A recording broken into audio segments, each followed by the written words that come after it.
Hi friends, electrical technology या आपल्या व्यावसायिक अभ्यासक्रमामध्ये तुम्हा सर्वांचं मनापासून हार्दिक स्वागत. विद्यार्थी मित्र, आपण आता तुम्ही जो इलेक्ट्रिकल टेक्नॉलॉजीमध्ये तुम्ही ॲडमिशन घेतलेलं आहे, पण ह्या ॲडमिशनमुळे किंवा ह्याच्यामुळे तुमच्यामध्ये तुम्हाला त्याचा फायदा कसा होईल किंवा ह्या कोर्सचं महत्त्व काय हे तुम्हाला पहिलं समजून घेणं फार महत्त्वाचं आहे. विद्यार्थी मित्र, लक्ष द्या की हा जो कोर्स आहे हा 11वी-12वीचा आहे. त्यामुळे तुम्हाला ह्याच्यामध्ये जसं कॉमर्स, आर्ट्स, सायन्स असे जे ट्रेड आहेत, तसंच हा एक चौथी फॅकल्टी आहे ज्याच्यामध्ये आपण त्याला HSC व्होकेशनल असं म्हणतो. लक्षात आलं? हे 11वी-12वीचं आहे, याचीसुद्धा 12वीला बोर्ड एक्झाम असते. ठीक आहे. पण याच्यामध्ये तुम्हाला 11वी-12वी शिकतानाच तुम्हाला याच्यामध्येच इलेक्ट्रिकलचे विषय याच्यामध्ये इन्व्हॉल्व आहेत. जसं याच्यामध्ये फर्स्ट पेपर, सेकंड पेपर आणि थर्ड पेपर आहेत. तर याच्यामध्ये तुम्हाला मी त्याचे फोटोज पण मी पाठवलेले आहेत पुस्तकांची, तर तुम्हाला मी परत एकदा पाठवीन ती पाहिजे असेल तर. पण त्याच्यामध्ये हे इलेक्ट्रिकलचे 3 विषय याच्यामध्ये इन्व्हॉल्व असतात आणि बाकी विषयामध्ये तुम्हाला मराठी, इंग्रजी आणि GFC हे विषय असतात. ते 100-100 मार्काचे. आणि इलेक्ट्रिकलचे जे 3 विषय आहेत, फर्स्ट, सेकंड आणि थर्ड, हे विषय जे आहेत याला 200-200 मार्काचे पेपर असतात. त्याच्यामध्ये 120 मार्काचं हे प्रॅक्टिकल असतं आणि 80 मार्काचं थेरी असतं. असं करून ते 200 मार्काचा एक पेपर असतो. लक्षात आलं? तर असे 3 विषय याच्यामध्ये इन्व्हॉल्व आहेत. तर हे जे कोर्स आहे की हे कोर्स कंप्लीट केल्यानंतर आपल्याला कुठल्या कुठल्या प्रकारचे फायदे असतात ते आपण स्टेप बाय स्टेप याच्यामध्ये बघणार आहोत. तर ठीक आहे. तर इथे आपल्याकडे हा जो कोर्स आहे 11वी-12वी हा 2 वर्षाचा कोर्स आहे. हा कंप्लीट केल्यानंतर तुम्हाला सर्वप्रथम याच्यामध्ये व्यवसायाचं म्हणजे हे 2 वर्षाचा कोर्स कंप्लीट केलात म्हणून तुम्हाला एक या प्रकारचं एक director of vocational education and training असं हे गव्हर्नमेंट ऑफ महाराष्ट्राचं एक तुम्हाला सर्टिफिकेट याच्यामध्ये मिळणार आहे. ठीक आहे. या प्रकारचं गव्हर्नमेंटचं सर्टिफिकेट तुम्हाला याच्यामध्ये मिळणार आहे. ठीक आहे. दिसतंय का बघा, सगळ्यांना दिसतंय? गव्हर्नमेंट ऑफ महाराष्ट्र याच्यामध्ये हे बघा, इथे इलेक्ट्रिकल टेक्नॉलॉजी विषयाचं नाव पण आपल्या ट्रेडचं पण नाव दिलेलं आहे. त्याच्यामध्ये हे विषयांचे हे आहेत, इलेक्ट्रिकल वायरिंग आहे, इलेक्ट्रिकल अप्लायन्सेस आणि इलेक्ट्रिकल मशीन्स असे हे विषयांचे सुद्धा त्याच्यामध्ये उल्लेख या सर्टिफिकेटमध्ये केलेला आहे. आता हे सर्टिफिकेट तुम्ही मिळवल्यानंतर तुम्हाला ह्या सर्टिफिकेटच्या जोरावरती तुम्ही अप्रेंटिसशिप करू शकता. ठीक आहे. त्याच्यानंतर तुम्ही ह्या सर्टिफिकेटच्या जोरावरती तुम्ही स्वतःचा व्यवसाय काढण्यासाठी जे लोन गव्हर्नमेंटकडून जे लोन तुम्हाला मिळणार आहे ते सुद्धा तुम्ही ह्या सर्टिफिकेटच्या जोरावरती तुम्ही मिळवू शकता. तर इतकं महत्त्वाचं हे गव्हर्नमेंटचं पहिलं सर्टिफिकेट. नुसतं 12वी पास झालात तरी तुम्हाला हा सर्टिफिकेट पहिले लागू. इतकं महत्त्वाचे हे कोर्स आहेत. ठीक आहे. आता ह्या कोर्समुळे तुम्हाला सर्टिफिकेट तर मिळणार आहे, प्लस तुम्ही 12वी पास झालात की तुम्हाला 1 वर्षाचं अप्रेंटिसशिप आहे. काय आहे? 1 वर्षाचं अप्रेंटिसशिप लागू आहे. ठीक आहे. आता 1 वर्षाचं अप्रेंटिसशिप म्हणजे तुम्ही याच्यामध्ये तुम्हाला अप्रेंटिसशिपमध्ये तुम्ही कुठल्याही एखादा कंपनीमध्ये जॉब करता. ठीक आहे. किंवा मोठमोठे इलेक्ट्रिकल वर्कशॉप असतील किंवा कुठलंही जे गव्हर्नमेंटची मान्यता असलेले कुठलेही मोठमोठे शॉप असतील, इलेक्ट्रिकल दुकानं असतील, पण हे पाहिजेत, त्याला गव्हर्नमेंटची मान्यता असलेली ती लायसनदारी हे पाहिजे. मोठमोठे वर्कशॉप वगैरे असतील किंवा कंपनीज असतील, अशा ठिकाणी तुम्ही 1 वर्षाचं अप्रेंटिसशिप करू शकता. ठीक आहे. आता हे 1 वर्षाचं अप्रेंटिसशिप केलं की तुम्हाला 1 वर्षाचं अप्रेंटिसशिपचं एक सर्टिफिकेट तुम्हाला गव्हर्नमेंटकडून इश्यू होतं. बोर्ड ऑफ अप्रेंटिसशिप मुंबई त्यांच्याकडून तुम्हाला ते 1 वर्षाचं अप्रेंटिसशिप इश्यू होतं. ठीक आहे. म्हणजे इथं सुद्धा तुम्हाला सर्टिफिकेट मिळतं आहे आणि अप्रेंटिसशिपचं सुद्धा तुम्हाला 1 वर्षाचं सर्टिफिकेट मिळतं. त्यासाठी तुम्ही 1 वर्षाचं अप्रेंटिसशिप करणं गरजेचं आहे. ठीक आहे. अप्रेंटिसशिपसाठी सुद्धा महत्त्वाचा पॉईंट असा आहे की तुम्ही 12वी पास झाल्यानंतर साधारण 3 वर्षाच्या आतमध्ये तुम्ही अप्रेंटिसशिप शेवटच्या तारखेच्या आदल्या दिवसापर्यंत सुद्धा तुम्ही ती अप्रेंटिसशिप जॉईन करू शकता. म्हणजे 3 वर्षाचा एक तुम्हाला पिरियड दिलेला आहे. पासिंग नंतर 3 वर्षाच्या आतमध्ये तुम्ही केव्हाही अप्रेंटिसशिप जॉईन करू शकता. ठीक आहे. तर तुम्हाला तो 3 वर्षाचा पिरियडसुद्धा भरपूर असतो. त्या पिरियडमध्ये तुम्ही कंपनीमध्ये किंवा वेगवेगळ्या क्षेत्रांमध्ये जाऊन तुम्ही स्वतः आणि आता ही प्रोसेस जी आहे ती सगळी पूर्णपणे ऑनलाईन आहे. फार पूर्वी ही ऑफलाईन होती. त्यावेळेला आम्ही स्वतः जाऊन सीट लोकेट करत होतो. पण आता हे सगळं ऑनलाईन झाल्यामुळे तुम्हाला स्वतःलाच त्याच्यामध्ये एखाद्या कंपनीमध्ये तुम्ही गेलात अप्रेंटिसशिपसाठी तर तिथं तुम्हाला ती स्वतःचं तुम्ही अप्रेंटिसशिपसाठीचा एक फॉर्म भरायचा असतो. कंपनीकडून सुद्धा तुमची माहिती भरली जाते. ठीक आहे. तर ती प्रोसेस थोडी वेगळी आहे. ती आपण वेगळा तुम्हाला मी त्या बाबतीतलं एक लेक्चर तुम्हाला नक्कीच घेईन अप्रेंटिसशिप बाबत. ठीक आहे. त्याच्यानंतर तुम्हाला ज्या वेळेला तुम्ही हे होता 12वी पास होता त्यावेळेला तुम्हाला 1 वर्षाच्या अनुभवानंतर, लक्षात घ्या, 1 वर्षाच्या अनुभवानंतर तुम्हाला इलेक्ट्रिशियनचं लायसन मिळतं. ठीक आहे, लक्षात आलं. आता ITIमध्ये जर ITIच्या विद्यार्थ्यांना 1 वर्षाच्या अनुभवानंतर इलेक्ट्रिशियनचं लायसनसाठी त्यांना एक्झाम द्यावी लागते. पण तुम्हाला याच्यामध्ये एक्झामची सूट दिलेली आहे. म्हणजे तुम्हाला याच्यामध्ये जर 50%च्या वरती मार्क्स असतील, ती अट त्याच्यामध्ये आहे की 50%च्या वरती जर तुम्हाला मार्क्स पडलेले असतील 12वीला तर तुम्ही 1 वर्षानंतर हे इलेक्ट्रिशियनचं लायसन तुम्ही घेऊ शकता. ज्याच्यामध्ये तुम्हाला परीक्षा देण्याची गरज पडत नाही. त्याच्यामध्ये एक्झाममध्ये तुम्हाला सूट मिळून तुम्हाला इलेक्ट्रिशियनचं लायसन मिळत असतं. ठीक आहे. म्हणजे हा एक त्याच्यामधला बेनिफिट आहे. म्हणजे इथे सुद्धा सर्टिफिकेट 1, 2, 3 सर्टिफिकेट तुम्हाला इथे मिळू शकतात. पुढे ज्यावेळेला तुम्ही इलेक्ट्रिशियनचं लायसन घेतात त्या तारखेपासून साधारण 3 वर्षानंतर तुम्हाला सुपरवायझर लायसनच्या एक्झामसाठी तुम्ही काय होत असतात, पात्र होत असतात. ठीक आहे. म्हणजे त्याच्यासाठी तुम्हाला जो 3 वर्षाचा पिरियड, त्या पिरियडमध्ये तुम्ही प्रॅक्टिकल नॉलेज, थेरॉटिकल नॉलेज या गोष्टीचं तुम्ही तयारी करून ती परीक्षा जी एक्झाम आहे सुपरवायझरची ती तुम्ही देऊ शकता. आणि सुपरवायझर लायसन्स जर तुम्हाला एकदा मिळालं तर तुम्हाला कुठल्याही कंपनीमध्ये डायरेक्ट सुपरवायझर पोस्टसाठी तुम्ही ते कंपनीमध्ये जॉब मिळू शकता. ठीक आहे. म्हणजे इथं तुम्हाला सुपरवायझरचं लायसन्ससुद्धा इथे तुम्ही मिळवू शकता. म्हणजे इथल्या इथंच तुम्हाला साधारण 4 सर्टिफिकेट इथल्या इथे तुम्ही मिळवू शकता. इथे पुढचा जो पॉईंट आहे की तुम्हाला 12वी पास झाला की शिक्षणाचे मार्गसुद्धा इथे थांबत नाही. तुम्हाला यापूर्वी मी आधी सांगितलेलं होतं की याच्यामध्ये 12वी पास झालात की तुम्हाला जे शिक्षण आहे ते तुम्ही प्लेन ग्रॅज्युएशन म्हणजे BAला सुद्धा तुम्हाला डायरेक्ट म्हणजे BAचं सुद्धा तुम्ही ग्रॅज्युएशनमध्ये करू शकता.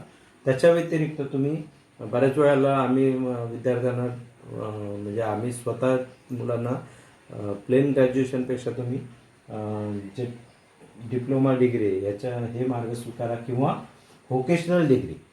आता ह्याच्यामध्ये डिप्लोमा किंवा डिग्री, डिप्लोमाचा जो इलेक्ट्रिकल डिप्लोमा आहे ह्याच्यात डायरेक्ट दुसऱ्या वर्षाला तुम्हाला ॲडमिशन मिळतं. लक्षात आलं. 12वी पास झाल्यानंतर. पण ह्याच्यामध्ये बघा एक गोष्ट लक्षात घ्या की डिप्लोमा जो आहे, डिप्लोमाचा जो अभ्यासक्रम आहे त्यातला जो थेरॉटिकल पार्ट आहे तो जवळजवळ इथे 70 ते 75% अभ्यासक्रम इथेच 11वी 12वीलाच पूर्ण होतो. म्हणजे तुमचं बेसिक जे नॉलेज आहे, बेसिक जो पाया आहे तो इथंच तुमचा 11वी 12वीलाच पूर्ण होत असतो. कारण तिथे जे थेरॉटिकल जवळजवळ सगळा अभ्यासक्रम हे इथं तुमचा कव्हर झालेला आहे. पण डिप्लोमाला जाऊन तुम्हाला काय करायचं तर डिप्लोमाला जर तुमचं इंग्रजीमध्ये प्रभुत्व असेल, मॅथ्स तुमचं चांगलं असेल, गणित चांगलं असेल, त्याच्यानंतर तुमचं इंजिनिअरिंग ड्रॉइंग चांगलं असेल. ठीक आहे. तर ह्या गोष्टी जर तुम्ही व्यवस्थित कव्हर करू शकत असाल, लक्षात घ्या की डिग्री डिप्लोमा हा तितकाही सोपा नाही. तर त्यासाठी तुम्हाला मेहनतही करावी लागणार आहे. पण तुमच्यात कॉन्फिडन्स असेल तर तुम्ही डिप्लोमासुद्धा चांगल्या मार्काने ह्या मार्गाने जर गेलात तर तुम्ही चांगल्या मार्काने पास व्हाल याची मी तुम्हाला गॅरंटी देऊ शकतो. ठीक आहे. कारण तिथला जो अभ्यासक्रम आहे तो जवळजवळ 75% अभ्यासक्रम इथेच कव्हर होतो. फक्त डिप्लोमाला तुम्हाला पुढे जाऊन काय करायचं आहे ते तुमचं इंग्रजी, गणित आणि इंजिनिअरिंग ड्रॉइंग आणि ह्याच्यामध्ये थोडा एक जादा पार्ट हा असतो की डिप्लोमाला किंवा पुढे जे डिग्री आहे त्याच्यामध्ये तुम्हाला थोडं जे इलेक्ट्रिकलमध्ये सुद्धा मॅथमॅटिकल पार्ट येतो. लक्षात आलं. मग तो मॅथमॅटिकल पार्टसुद्धा त्याच्यामध्ये कव्हर करता आला पाहिजे तुम्हाला. कारण त्याच्यामध्ये वेगळं आता ट्रान्सफॉर्मर असेल, त्याचं डिझायनिंग असेल, मोटरचं डिझायनिंग, हा पार्ट जो आहे मॅथमॅटिकल पार्ट तो त्याच्यामध्ये वाढत असतो. त्यामुळे तुम्हाला बोलू की थेअरी हा पार्ट तुमचा जो आहे, थेअरी आणि त्यातलं जे बेसिक नॉलेज आहे ते सगळं तुमचं कव्हर इथे 11वी 12वीलाच होतं. त्यामुळे तुम्हाला डिप्लोमा आणि डिग्री अत्यंत सहज तुम्ही तो जो जे डिग्री डिप्लोमा आहे ते सहज तुम्ही कव्हर करू शकता. चांगल्या मार्काने पास होऊ शकता. लक्षात आलं. त्याच्यानंतर तुम्ही आपल्या ह्या व्होकेशनल, आता हे जे 11वी 12वी हा जो आहे HSC व्होकेशनल, हे ॲक्च्युली व्यवसाय अभ्यासक्रमच आहे. खूप चांगले अभ्यासक्रम गव्हर्नमेंटने आपल्याला तुमच्यासाठी तयार केलेले आहेत. कारण ह्याच्यामधून अनेक मार्ग तुम्हाला अनेक पुढच्या याच्यासाठी तुम्हाला म्हणजे पुढील तुमचं जे भविष्यामध्ये तुम्हाला अनेक मार्ग ह्याच्यातून तुम्हाला खुले होत असतात, ज्याच्या जोरावरती तुम्ही स्वतःच्या पायावरती स्वतःचा बिझनेस किंवा स्वतः कुठेही चांगल्या कंपनीमध्ये जॉब मिळवण्यासाठी तुम्ही पात्र होऊ शकता. इतके चांगले हे व्यवसाय अभ्यासक्रम आपल्याकडे आपल्यासाठी किंवा तुम्हा मुलांसाठी गव्हर्नमेंटने तयार केलेले आहे. ठीक आहे. याच्यामध्ये व्होकेशनल डिग्री याच्यामध्ये सुद्धा तुम्हाला ह्या आपल्या जो HSC व्होकेशनल आहे ह्याच्यामध्येच तुम्ही इलेक्ट्रिकलमध्ये डिग्री मिळवू शकता, जो एक इंजिनिअरिंगच्या लेवलचाच अभ्यासक्रम राहणार आहे, ज्याच्यामध्ये तुम्ही एक प्रकारचे इंजिनियर म्हणून त्याच्यामध्ये कुठल्याही कंपनीमध्ये तुम्ही इंजिनियर म्हणून काम करू शकता. मग नुसतं एक कंपनीज नाही तर एखाद्या गव्हर्नमेंटचे सुद्धा ज्या डिपार्टमेंट असतील गव्हर्नमेंटचे त्याच्यामध्ये सुद्धा तुम्ही त्या पदावरती काम करू शकता. ठीक आहे. तर इतके हे महत्त्वाचे फायदे याच्या थ्रू तुम्हाला प्राप्त होत असतात. मग एवढे सगळे सर्टिफिकेट्स तुमच्याकडे एवढं जर क्वालिफिकेशन चांगलं असेल तर निश्चितच तुम्ही याच्या जोरावरती वेगवेगळ्या कंपन्यांमध्ये सुद्धा तुम्ही सहज चांगल्या पदावरती अगदी आपण म्हटलो ना की मॅनेजिंग पोस्टपर्यंत तुम्ही त्याच्यामध्ये काम करू शकता. वेगवेगळ्या गव्हर्नमेंटच्या वेगवेगळ्या इलेक्ट्रिकल डिपार्टमेंट असतील त्याच्यातसुद्धा तुम्ही मोठ्या पोस्टवरती काम करण्यास पात्र होऊ शकता. लक्षात आलं. पण ह्याच्यासाठी जी मेहनत आहे ती अत्यंत आवश्यक आहे. मेहनत करा. मी तुम्हाला या आश्वस्त करू शकतो की याच्यामध्ये तुम्ही चांगल्या प्रकारची नोकरी, चांगल्या प्रकारचा व्यवसाय आणि चांगल्या प्रकारचं पद तुम्ही ह्याच्यामध्ये सहज मिळवू शकता. इतकं स्ट्रॉंग अभ्यासक्रम हा ह्याच्यामध्ये आहे. लक्षात आलं. तर खूप चांगले हे कोर्सेस आहेत. त्याच्यामुळे तुम्ही एक कॉन्फिडेंटली जर ह्याच्यामध्ये जर स्वतःला हे केलं की बाबा नाही मला ह्याच्यामध्ये चांगलं म्हणजे आपण एक स्वतःचं एक हे करू शकतो की बाबा मला 5 वर्षानंतर माझी पोझिशन काय असली पाहिजे, आजची पोझिशन पासून मी 5 वर्षानंतर माझी पोझिशन काय असली पाहिजे, हे जर तुम्ही स्वतः एक कॅल्क्युलेशन ठेवलं स्वतःच्या आयुष्याचं तर निश्चित तुम्ही स्वतःला कुठंतरी चांगल्या मार्गाने जाण्यासाठी तुम्ही स्वतःला सुद्धा तुम्ही काय करू शकता, एक मार्ग निवडू शकता. कारण जर तुम्ही ठरवलं की बाबा मला 5 वर्षानंतर, आज जर तुमचं वय 16-17 वर्ष असेल तर 7-5-12 म्हणजे 22-23व्या वर्षी मी काय पोझिशनला असलं पाहिजे, याच्यातले मला कुठले सर्टिफिकेट्स माझ्या हातात आले पाहिजेत, हे जर तुम्ही एक टार्गेट ठेवलं तर निश्चितच काही वर्षानंतर तुम्हाला एक चांगली पोझिशन तुम्ही स्वतःच्या आयुष्यामध्ये मिळवू शकता. कारण याच्यामध्ये 5 वर्षानंतर साधारण तुम्हाला सुपरवायझर लायसनपर्यंत तुम्ही येऊ शकता 5-6 वर्षानंतर. कारण 12वी पासनंतर 1 वर्षाचा अप्रेंटिसशिप असतं, त्याच्यानंतर परत 3 वर्षाच्या गॅपनंतर तुम्ही सुपरवायझर म्हणजे साधारण 5 वर्षामध्ये तुम्ही सुपरवायझर लायसन तुम्ही मिळवू शकता, ज्याच्या जोरावरती तुम्ही कुठल्याही कंपनीमध्ये सुपरवायझर पोस्टपर्यंत तुम्ही काम करू शकता. तुमच्या हाताखाली उलट काही इलेक्ट्रिशियन काम करणारे असू शकते. लक्षात आलं. त्याच्यानंतर तुमचं शिक्षणही थांबत नाही. तुम्हाला ग्रॅज्युएशन करायचं असेल तर प्लेन ग्रॅज्युएशनमध्ये तुम्हाला BA ला ॲडमिशन मिळतं किंवा तुम्ही डिग्री डिप्लोमासुद्धा करून चांगल्या प्रकारचं क्वालिफिकेशन तुम्ही प्राप्त करू शकता. इतकेच चांगले हे 12वी नंतरचे हे सगळे फायदे याच्यामध्ये. प्लस तुम्ही 11वी-12वी आपण शिकताना याच्यामध्ये OJT हा एक विषय आहे. त्याच्यामध्ये OJT म्हणजे काय, तर on the job training. On the job training म्हणजे काय, तुम्ही जेव्हा 11वी-12वी शिकत असतात त्याच वेळेस तुमचा हा OJT हा घेतला जातो. OJT म्हणजेच तुम्हाला काय सांगितलं की ऑन द जॉब ट्रेनिंग, ज्याच्यामध्ये तुम्ही सुट्टीच्या काळामध्ये काय करायचं आहे की इथं आम्ही तुम्हाला थेरॅटिकल आणि प्रॅक्टिकल आम्ही घेतच असतो. प्लस तुम्ही प्रत्यक्ष एखाद्या जे ऑन द जॉब ट्रेनिंग आहे ज्याच्यामध्ये तुम्ही काय करायचं, प्रत्यक्ष साईटवरती किंवा कुठले एखादा इलेक्ट्रिकल वर्कशॉप असेल, एखादा इलेक्ट्रिकल कंपनी जिथं मेंटेनन्स काम चालतं, एखादा वायरमन असेल, कुठलंही इलेक्ट्रिकलचं काम तुम्ही स्वतः तिथं करायचं आहे. तर साधारण 40 ते 45 दिवसाचा तुम्ही तो वर्षभरात तुम्ही निवडू शकता. कारण दिवाळीची सुट्टी असते, गणपतीची सुट्टी असते, मे महिन्याची सुट्टी असते म्हणजे उन्हाळी सुट्टी, तर ह्याच्यामध्ये साधारण तुम्ही 40-45 दिवसाचा एक पिरियड तयार करायचा असतो की ज्याच्यामध्ये तुम्ही ऑन द जॉब ट्रेनिंग करायचं असतं, ज्याच्यामध्ये तुम्ही वेगवेगळ्या इलेक्ट्रिकल क्षेत्रामध्ये जाऊन तुम्ही प्रत्यक्ष काम करायचं. मग एखादा वायरमन असेल, एखादा इलेक्ट्रिशियन असेल, म्हणजे जो स्वतः काम करतो, अशा ठिकाणी तुम्ही जाऊन तिथं त्याच्यासोबत त्याला मदत करणं किंवा तो जे काम करतो त्याचं अवलोकन करणं, त्याचा अभ्यास करणं, हे तुम्ही जाऊन तिथे करायचं. स्वतःही तुम्ही तिथे काम करायचं. ज्याच्यामधून तुम्हाला काय होणार आहे की तुम्हाला जेव्हा आता समजा आपण सिलिंग फॅन आहे, सिलिंग फॅन जर खोललात तर तुम्ही स्वतः काम करायचं नाही, कारण जोपर्यंत तुम्हाला नॉलेज येत नाही, तुम्हाला पूर्ण कॉन्फिडन्स येत नाही, तोपर्यंत कुठल्याही प्रकारचं इलेक्ट्रिकलचं काम डायरेक्ट करायचं नाही. त्याच्यातला जो पूर्ण अभ्यास आहे तो तुम्ही पहिले समजून घ्यायचा, कारण हा काय आपण बऱ्याच वेळेला इलेक्ट्रिकलमध्ये एखाद्या वायरमध्ये सप्लाय आहे किंवा नाही हे आपल्याला नुसत्या डोळ्याने ते कळत नाही. त्याच्यामुळे तुम्हाला त्याचा पूर्ण अभ्यास करून त्याच्यावरती टेस्टिंग कशी केली जाते किंवा त्याच्यासाठी लागणारे मीटर्स कुठले आहेत याचा जोपर्यंत आपल्याला पूर्ण अभ्यास होत नाही, टेस्टिंगमध्ये सुद्धा त्याचे काय काय इंडिकेशन्स आहेत हे जोपर्यंत तुम्हाला कळत नाही तोपर्यंत कुठल्याही गोष्टीला हात लावायचा नाही. मग तुम्ही अशा लोकांच्या सोबत काम करायचं की जे एक्सपर्ट लोक असतील, अशा लोकांच्या सोबत तुम्ही फक्त काम करायचं आहे, त्यांना मदत करायची, त्यांना वस्तू द्यायचं काम करायचं. म्हणजे जेणेकरून तुम्ही काय करायचं आहे, त्यांना मदत करायची, ज्याच्यातून तुम्ही ते जे काम करतायत त्यांचं बारकाईनं तुम्ही अभ्यास करायचा आहे. आणि थोडंफार तुम्ही याच्यामध्ये एखादा फॅन काढला तर फॅन खोलायचं वगैरे हे कामं तुम्ही निश्चित करू शकता. पण ऑनलाईन जे काम आहेत, म्हणजे चालू लाईनमध्ये जे काम आहे ते तुम्ही करायचं टाळायचं आहे पूर्ण. लक्षात आलं? कारण ही काळजी तुम्ही घ्यायची आहे. लक्षात आलं?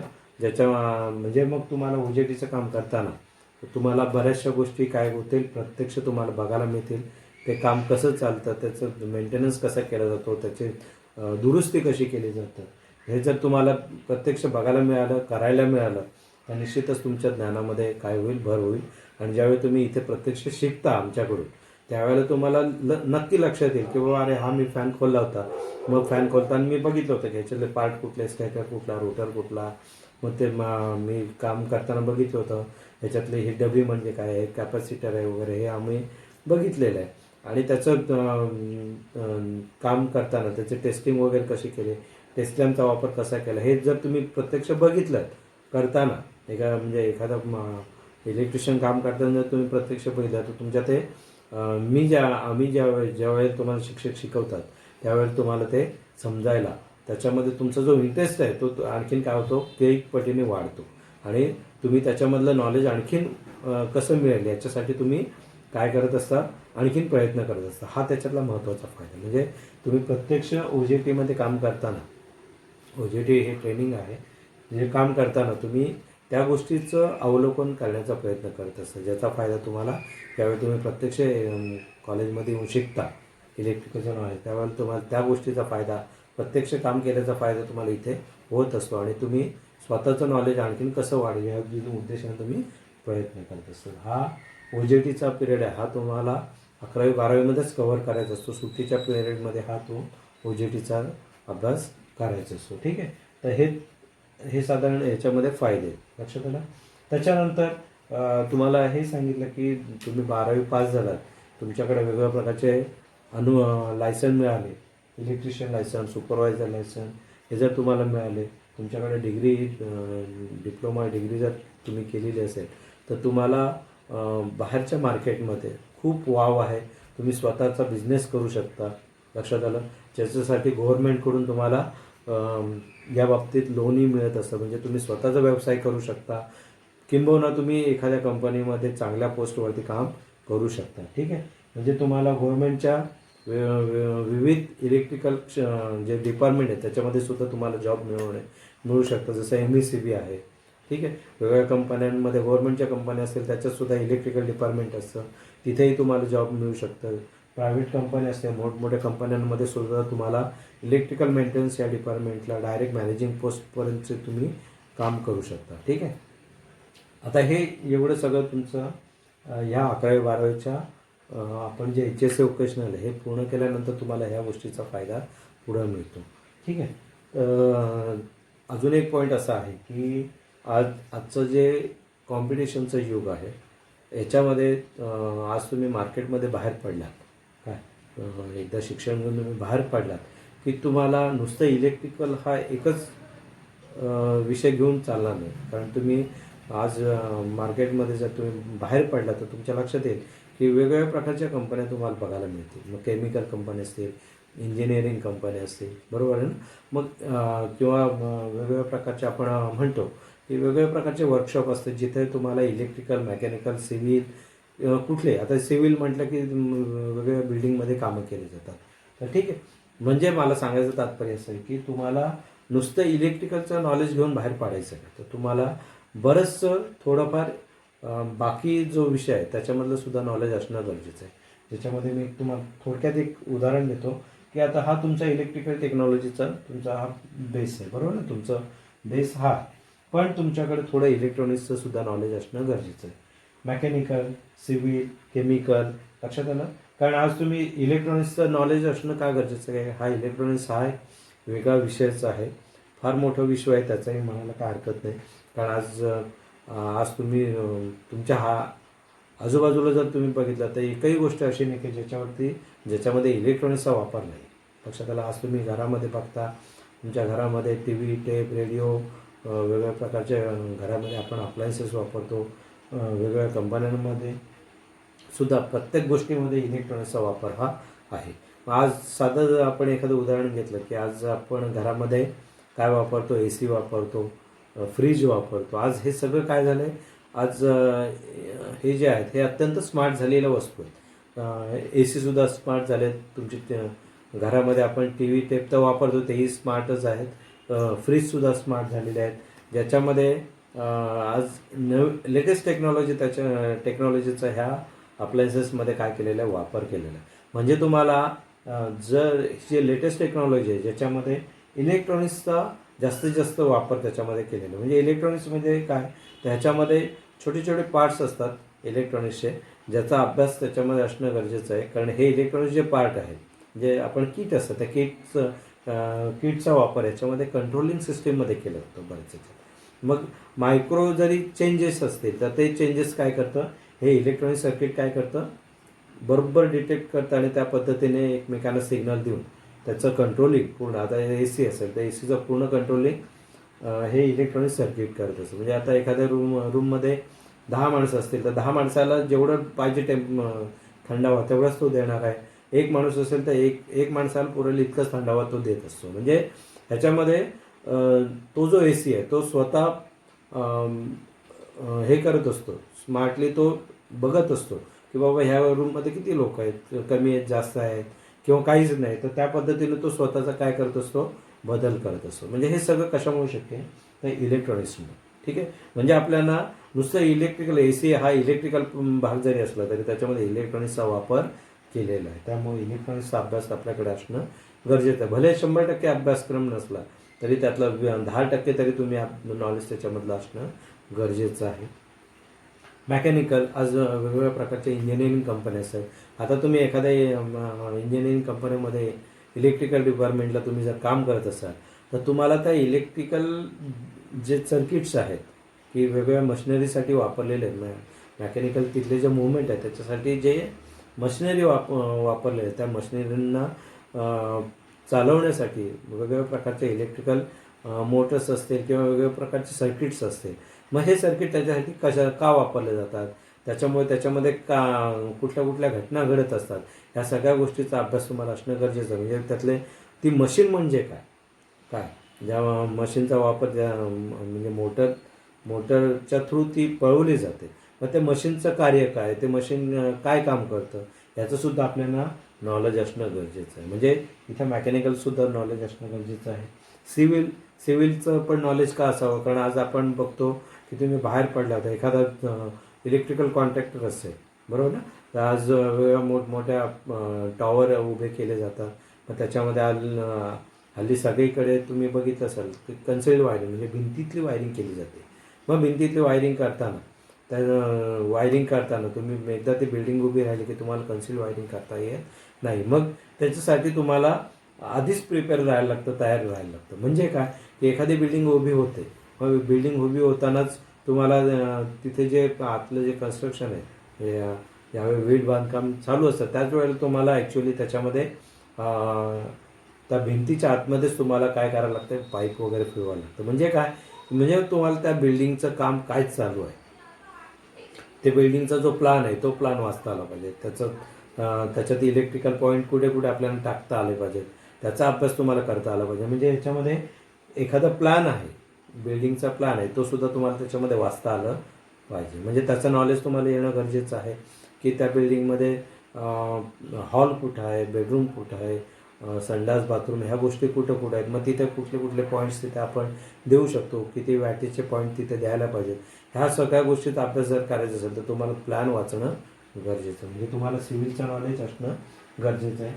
तसंच केमिकल आज आपण बघतो की आपल्या इथे सुद्धा बऱ्याचशा केमिकल कंपन्या आहेत. आता ह्या केमिकल कंपन्यांमध्ये जर तुम्हाला त्या गोष्टीचं नॉलेज नसेल की कुठलं केमिकल तिथं वापरलं गेलं आहे, कुठल्या केमिकलचा परिणाम कुठल्या गोष्टीवरती होतो, तर हे जर तुम्हाला जर कळलं नाही तर तिथं कुठल्या प्रकारचे मोटर्स वापरायला पाहिजे हेच जर तुम्हाला कळलं नाही तर बराच मोठा प्रॉब्लेम तिथे क्रिएट होऊ शकतो. कारण बऱ्याचशा केमिकल कंपन्यांमध्ये फ्लेमेबल गॅसेस असतात किंवा काही केमिकल्स असतात, ते लगेच थोड्याच्या ठिणगीवरती सुद्धा पेट घेतात. मग अशा ठिकाणी आपल्याला त्या गोष्टीचं नॉलेज असणं गरजेचं आहे. म्हणजे कुठलं केमिकल आहे, कुठलं केमिकल हार्मफुल आहे, कुठलं काय आहे, ह्या गोष्टीचं नॉलेज जर तुम्हाला असेल तर तुम्ही काय करू शकता, त्याच्यामध्ये इलेक्ट्रिकलचं कुठल्या प्रकारचं तिथे वायरिंग असायला पाहिजे, कुठल्या प्रकारचं इलेक्ट्रिकलचं इन्स्टॉलेशन तिथं करायला पाहिजे, ह्या गोष्टीचा तुम्हाला मग अंदाज येऊ शकेल. म्हणजे ह्याच्यामध्ये तुम्हाला नुसतं इलेक्ट्रिकल नाही तर तुम्हाला सगळ्या गोष्टीचं नॉलेज इथं असणं गरजेचं आहे. म्हणून तुम्ही इथून पुढे अभ्यास करताना ह्या गोष्टीचा पूर्णपणे विचार करायचा की ज्याच्यामध्ये मला इलेक्ट्रिकल, इलेक्ट्रॉनिक्स, सिव्हिल ह्या सगळ्या गोष्टींचा अभ्यास आम्हाला याच्यामध्ये करायचा आहे. ठीक आहे.